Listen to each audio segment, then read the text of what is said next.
So I've just done a little workout on the beach here. Beautiful morning in the shade of the trees, under the bats. Man, Rachel's taking ages to get here. I don't know what's happened to her, but she's a bit longer than usual. She's going for a 30-minute run. She's been away 45, 50 minutes now, nearly an hour. She'll get here eventually, I'm sure. Far out. I thought something had happened. What happened? What? Got hit by monkeys. What? Yeah. Just on the road there. 'Cause this way is my home.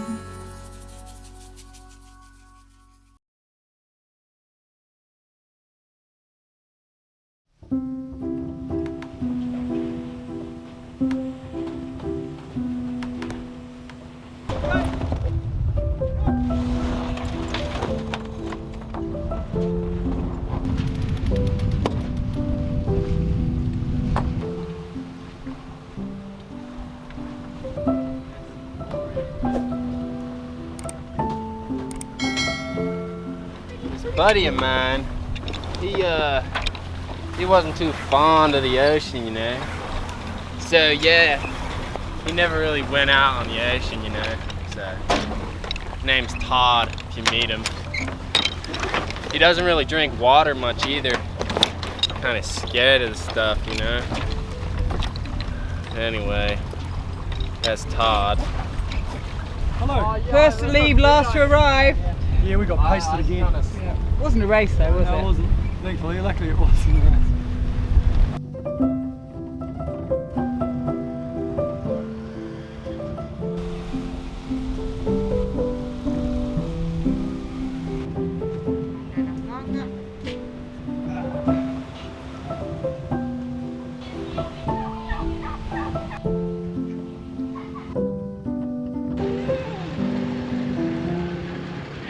We are in Tioman, the Venice of the China Sea. Actually, it's not Venice at all, but I do like this little canal they have here. This island was voted one of the most beautiful islands in the world by Time magazine. And Jacques Cousteau came here.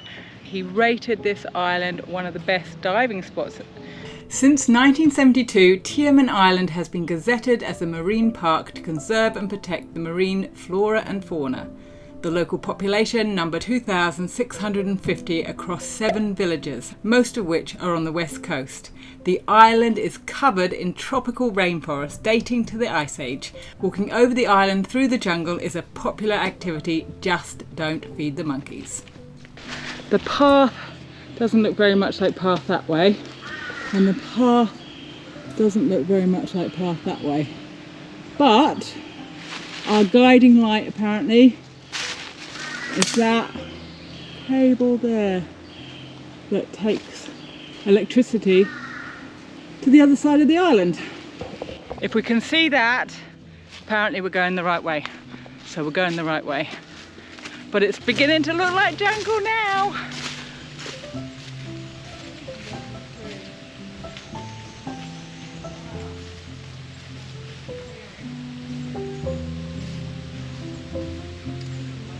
Most of the uphill that we've had to do has been on these concrete stairs that somebody put in, not for the tourists I think, but for the people who laid the cable that goes between the two sides of the island. It's taken them ages, but very convenient. It makes this jungle walk a little bit too easy, I think, though. It's not the top, Declan. Yeah, I know. We've just stopped because Declan saw monkeys. I don't mind. No, you'll be fine, you'll be fine. There's definitely some jumping in the trees over there, and there's some monkeys coming this way. Declan's a bit worried because we're standing still. How do you scare them off? You go down as if you're going to pick up a rock to throw at them, that's what I was told. These ones are wild, so they're probably just as scared of us as we are of them. They possibly don't go down to the village, she said, hopefully.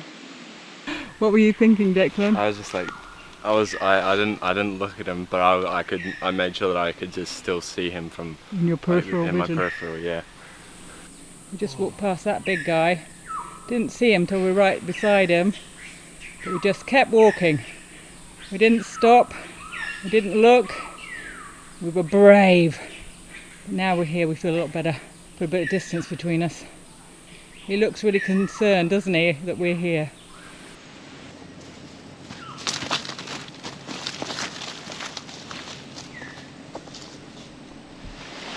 We're by a babbling brook, stop for something to drink. Literally, this is what happens when we stop for something to drink. Declan whips out his phone, and show me Declan, show me. Playing Clash of Clans. And he starts to play Clash of the Clans. Hell yeah. We've only stopped for 5 seconds, honestly.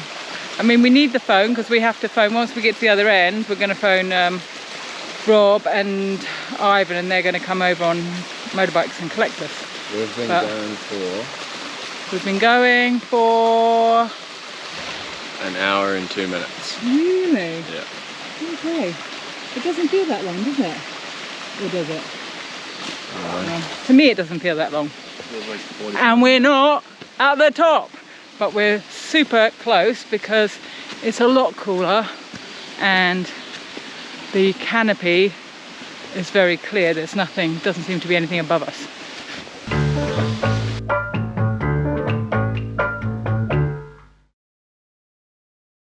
So just raced the heat of the lightweight single at under 23s and it went very well. I won, so straight through to the semi-final. So I've actually got 2 days off now, Thursday, Friday, and then the semis on Saturday, and then final Sunday.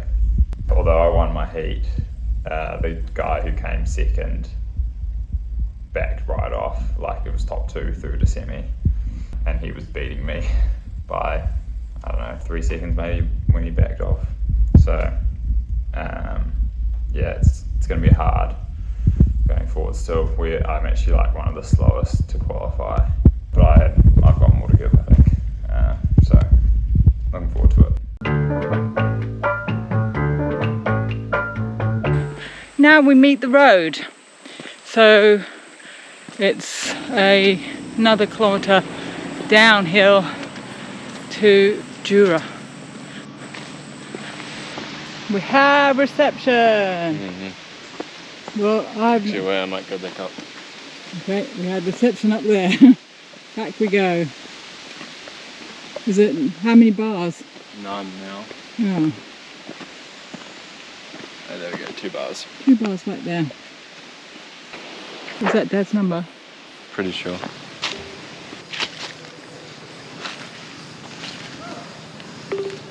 Oh, there we are.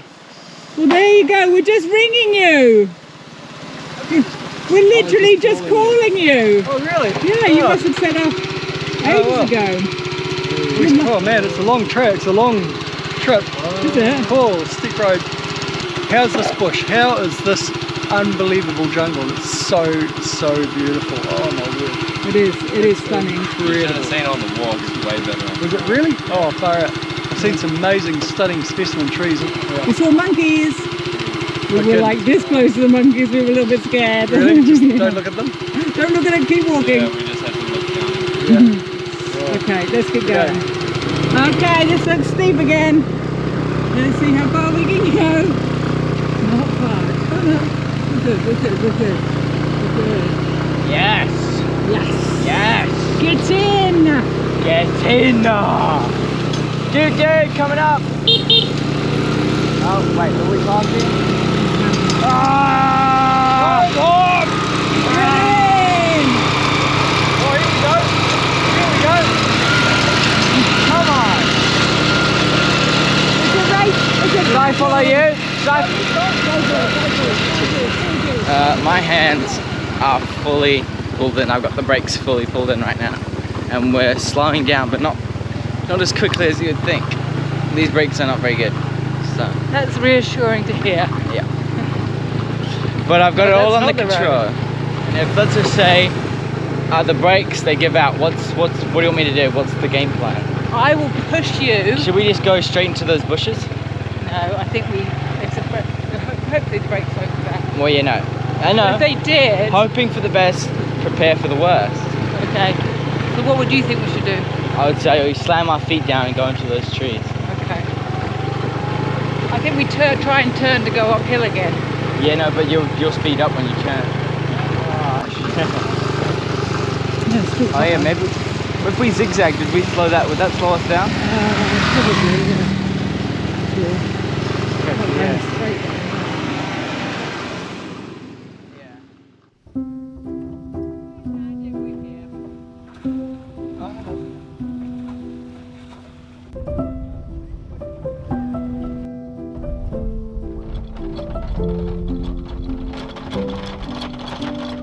So when we were hauled out, pulling the sail drive apart, putting it back in the boat, the last thing that was done was the boots were put in underneath against the hull of the boat, sealing off the cavity as well as possible.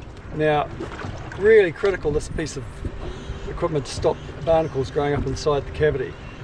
And it's important to be glued on really well, and we use a product called 3M 5200, which is apparently the best you can get for the job.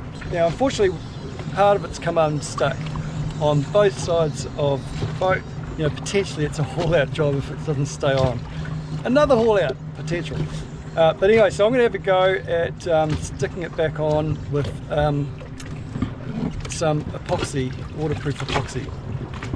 Hopefully it works. Let's see how we go.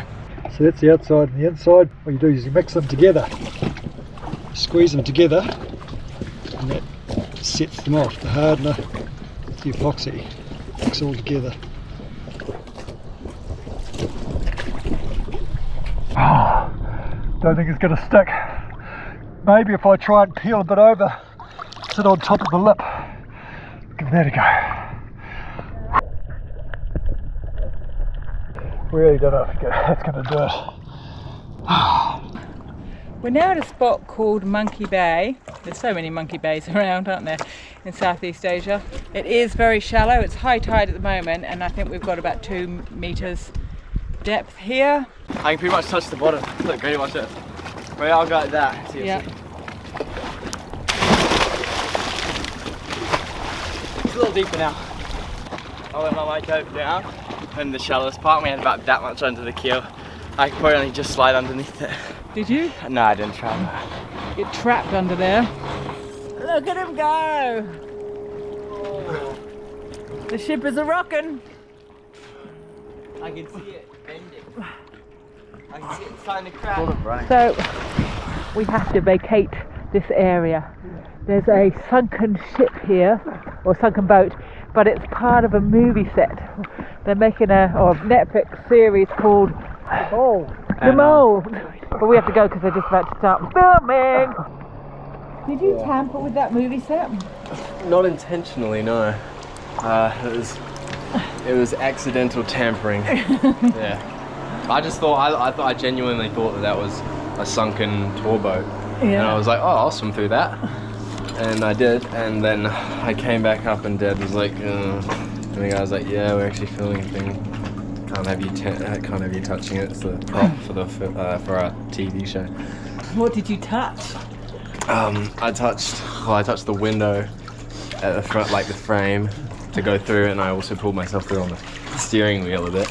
And then as I swam through it, I came out the back and then pushed off the roof to go to the the surface. Hello. Yeah, oh well. I don't think you damaged it at all. No. It's fine. I just added to the realism Now of it. you just have to go and watch The Mole and go.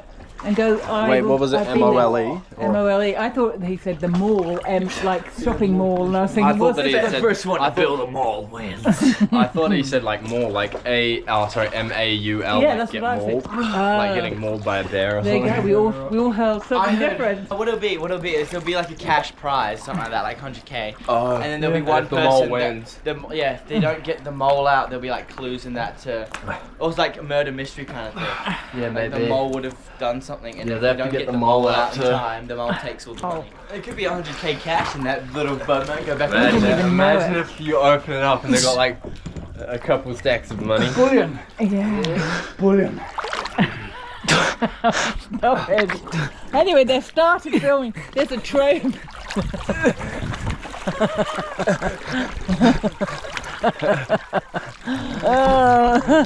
This is my lovely son. Anyway, it looks like they've started filming on the beach. They've got a tripod out and everything, and some barrels and who knows what.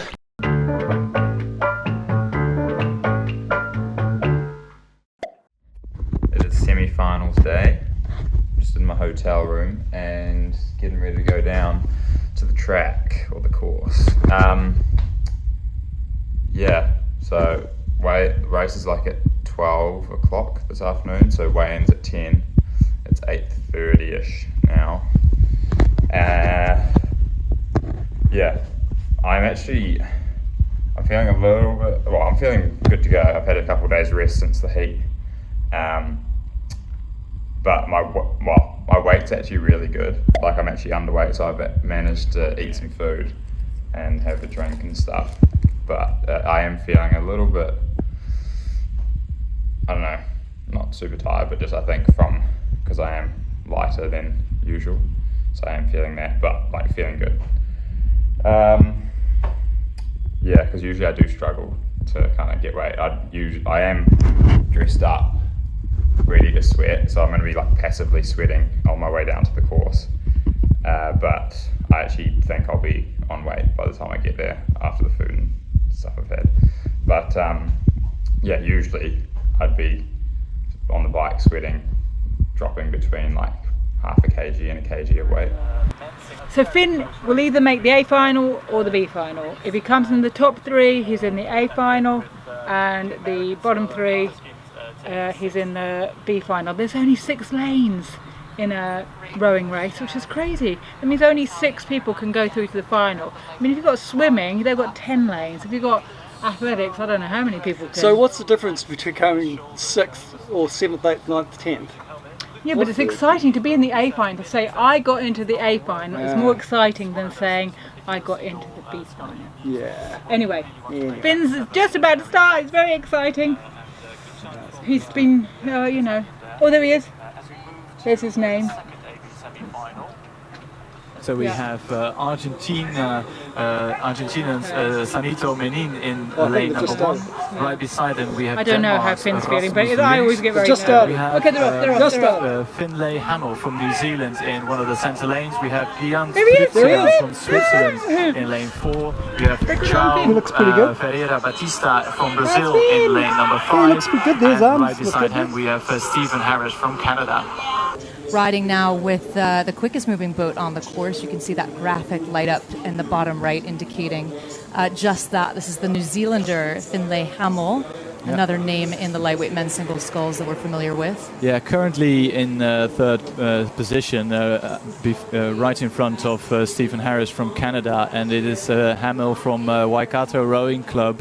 He's part of the senior lightweight program in New Zealand, but he is quite young, so he's still eligible to race here at under 23. We saw him racing in Lucerne.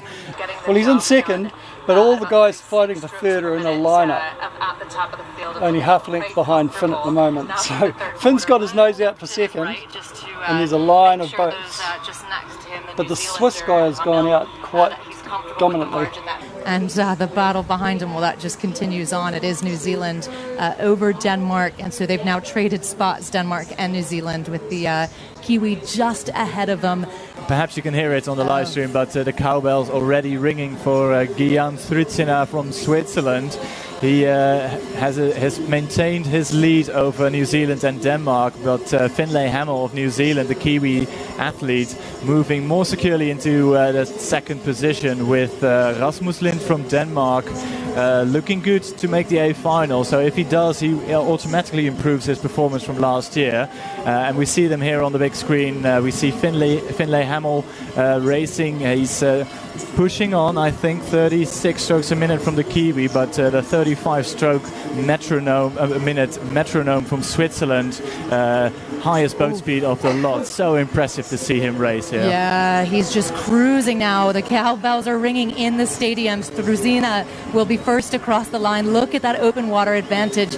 Then it is back to New Zealand. Finlay Hamill looking to punch his ticket into the A final. And then, yeah, well, Denmark, I think Rasmus Lund can hold on to it. under threat. Well, not really from anyone behind him. That's the 1, 2, 3 as they come through the line. Struzina maybe takes it down just a beat of length or so. I mean, a couple of beats down at a 30 to cross the line, and just looks over his right shoulder for it. It is Struzina of Switzerland, and the crowd just delighted with that. Over to Finlay Hamel and Rasmus Lind of Denmark.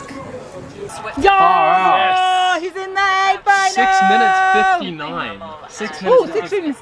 Ooh, that's fast. That's fast. Yeah, and the fourth Which means will Finn's go like... to, It would have been Woo-hoo! 7:01. Come on, Finn! I think, Yeah, Batista 3 from minutes. Brazil. Oh, 3 down. He was 3 down, so he was 7:02. Season Harris from good. Canada, so Yeah. And he'll be really pleased with that. yeah, It's going to be a fight for a medal. performance I think. Yeah, by it won't be easy, but he's in the A final. That's good. That's great. The question is he fighting for a medal, and if so, what colour? Well, he's athlete fighting we for a saw medal. earlier, that Yeah. was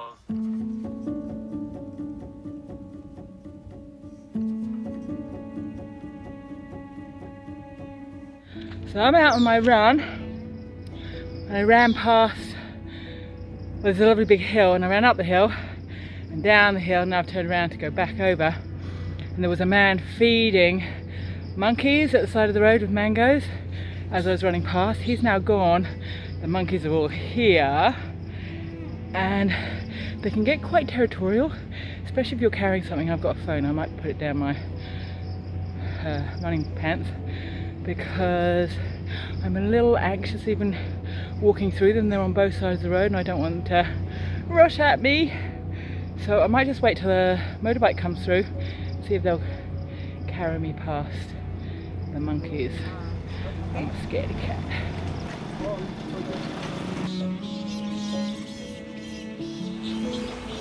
So I've just done a little workout on the beach here. Beautiful morning in the shade of the trees, under the bats. Man, Rachel's taking ages to get here. I don't know what's happened to her, but she's a bit longer than usual. She's going for a 30-minute run. She's been away 45, 50 minutes now, nearly an hour. She'll get here eventually, I'm sure. It's far out. I thought something had happened. What happened? What? Got attacked by monkeys. What? Yeah, just on the road there. There was monkeys on either side of the road and I didn't want to go through the middle of the hill. But then, fell over. But I did see a lot of monkeys and I was scared of them. But I managed to get through them. I hurt my wrist actually. Really? I was on the side of the road because there was a big truck coming and it was all cobbled stone. And I just caught one with my toe and down I went. And I went down hard. Really? This is very, very sore. Just look at your hands. Actually, my wrist is quite sore. Look at your hands. I'm done in there. Yeah. Hands. I mean, that's nothing really. But my wrist is sore in here, which is not a good sign. Oh yeah, but That's an easy bone to break. yeah, it is. As long as you can eat it.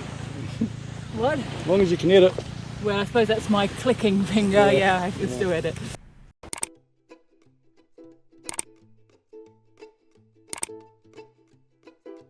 Come on, eat it so bad.